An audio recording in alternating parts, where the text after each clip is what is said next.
Ngane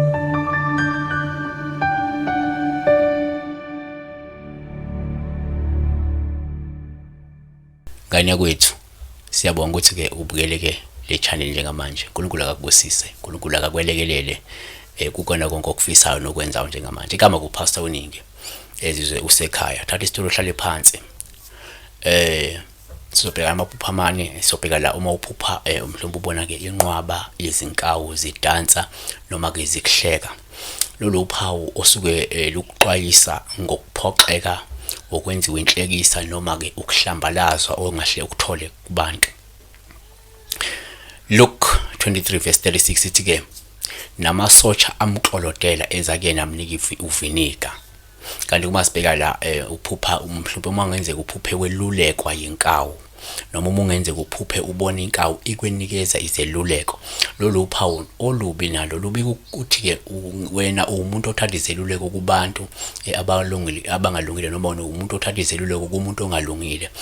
Ihubo noma ke Psalms 1:1 ithi ubusisiwe umuntu ongahambi ngezeluleko zababi futhi akame endleleni yezoni futhi akahlali ke nasesihlalweni sabaxolodayo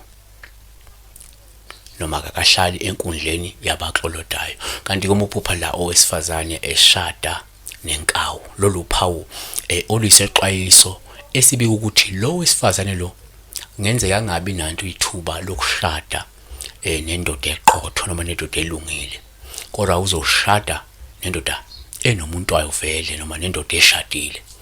Funda ke la izaga 20 is Proverbs 36 no Proverbs 30 empeleni verse 20 ithi ke injalo indlela yowesifazane ophingayo uyadla asule umlomo wakhe athi ke angenzanga lutho olubi.